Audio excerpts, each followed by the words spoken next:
Tired of the same old hot takes and sports cliches? Want a fresh perspective on the world of sports? Then tune into the Fade Route with DNZ, the podcast that's changing the game. Every Wednesday, DNZ bring you insightful analysis. I would argue that group would be better set in a West Coast offense. Hilarious banter. See, people came here for a baseball game. And a whole lot of fun. Coming at you from the AO Studios. Listen on Spotify, Apple Podcasts, YouTube, or wherever you get your podcasts. The Fade Route with DNZ. It's not just a podcast, it's a lifestyle.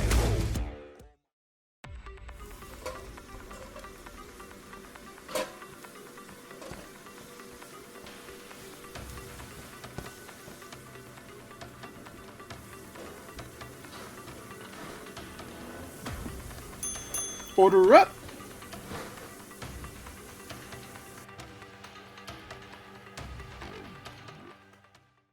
We continue our division by division NFL preview as we order up. Order up, order up. We are continuing with the NFC North, and D, you were 2-2 last year. I was 1-3. I overestimated how good the Lions were going to be. That's a mistake I'm not making again. But who will take it home this year from 4-1? Who are your picks for the NFC North D? Well, let's just say that it's one of the most competitive divisions in football, right? Yeah. I mean, even though the Lions came in last year, they were competitive all the way till the end. I want to say they finished like 9 games. Unfortunately, I'm starting this starting with them. I have them in the basement. And I just think the defense fails them. I do think Gibbs goes off this year. I think he has a great year.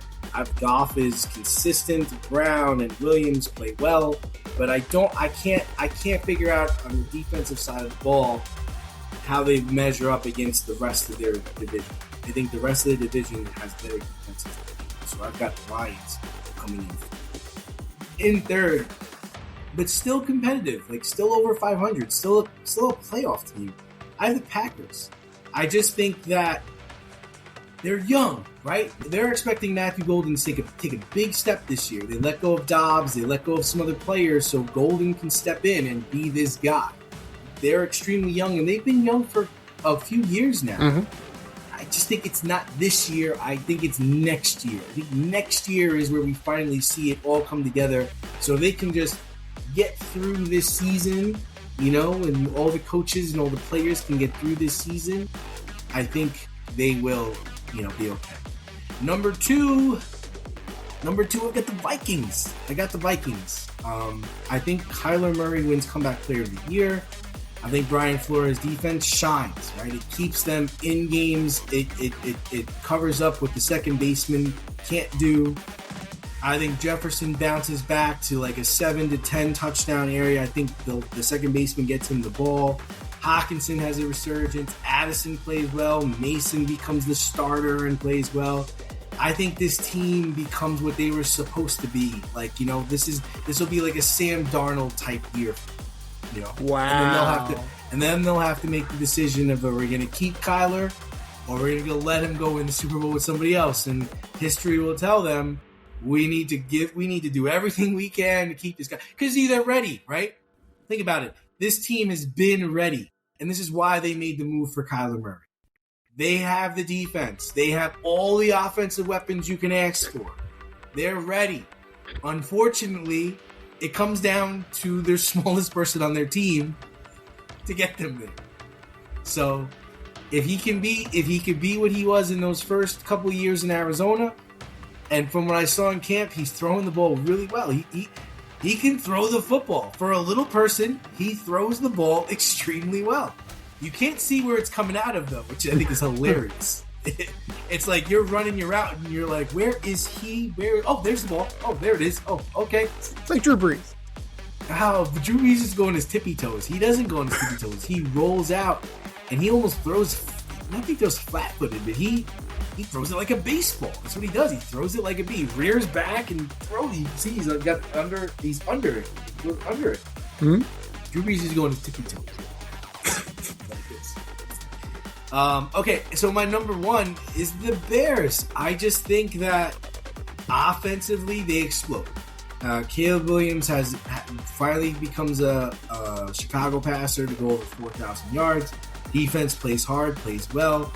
And I think it all comes down to the last couple weeks of the season. I think it becomes down to them and the Vikings for who wins the division. And I just think that they edge them out. I really believe that. I believe in Ben Johnson. I believe in his offense. I think Caleb Williams can run this offense better than Jared Goff can. And I think they have really good skilled players at all the positions, young skilled players to make some moves. What do you guys think? Hypernatural, the best men's polo shirts of 2024 as voted by Men's Journal. Hypernatural offers polos, tees, and button-ups that deliver an unmatched comfort and style, featuring Hypercool J technology for natural cooling. Enjoy an exclusive discount with my promo code DANDZ, and that could be used at hypernaturalstyle.com.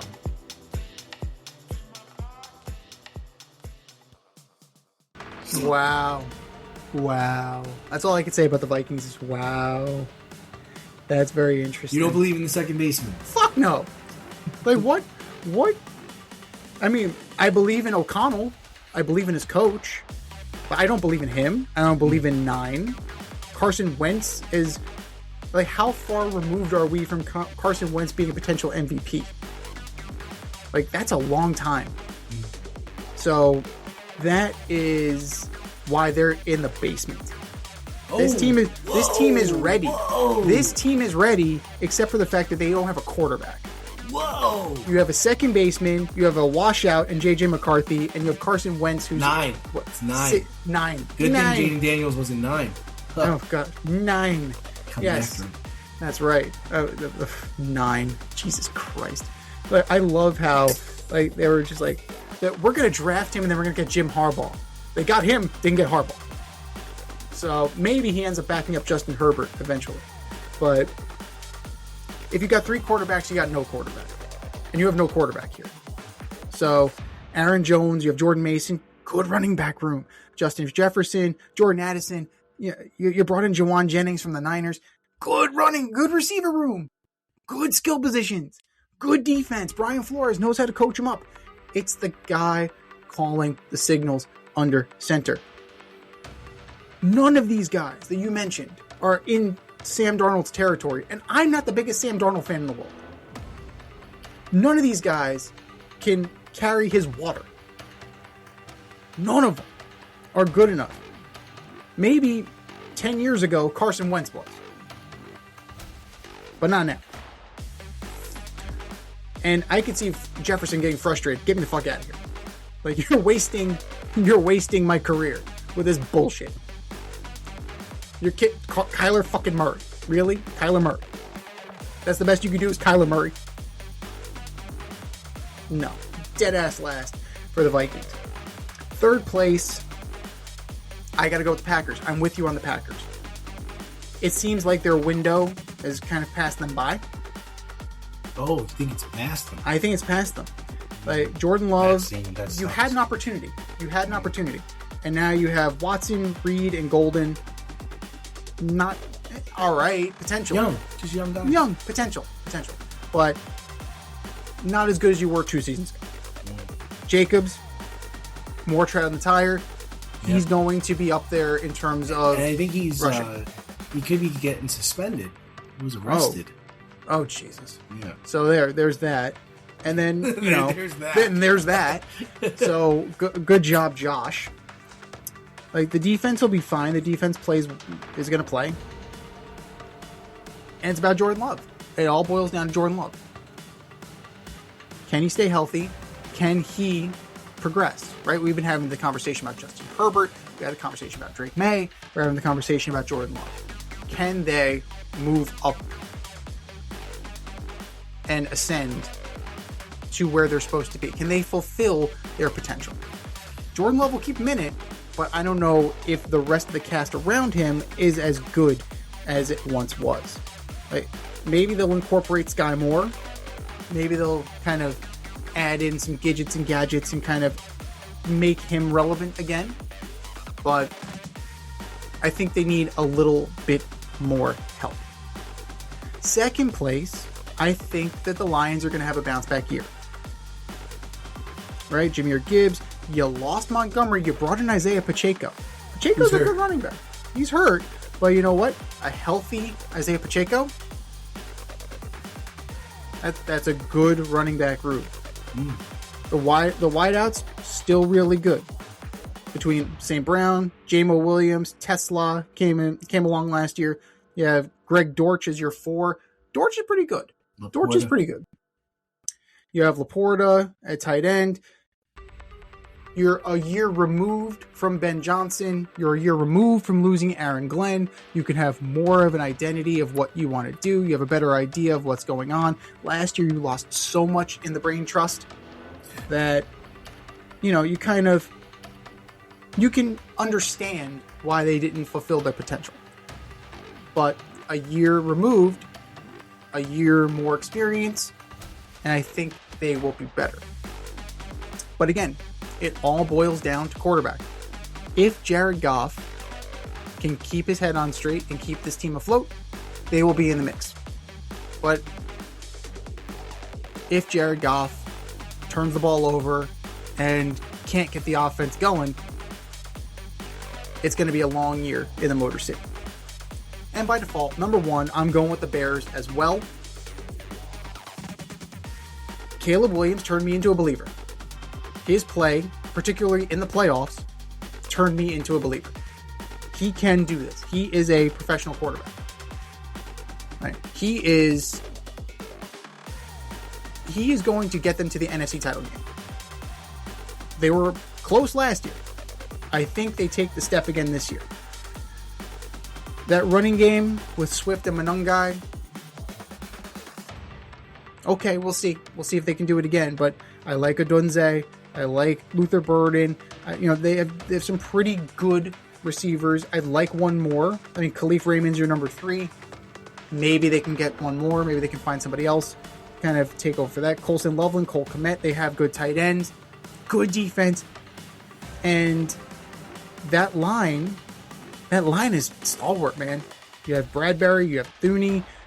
You've got studs on that line. They're going to protect Caleb Williams.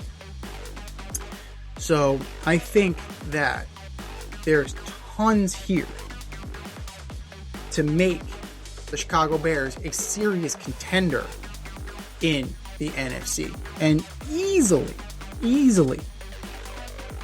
taking the NFC North crown. Those are our picks. What are yours? Hit us up, faderoutemail@gmail.com. Slide in our DMs on IG at FadeRoute Podcast. Drop us a line on X at FadeRouteDNZ and let us know who you're taking in the NFC North. It's time for us to run the go route. We'll talk to you next week when we order up the AFC North.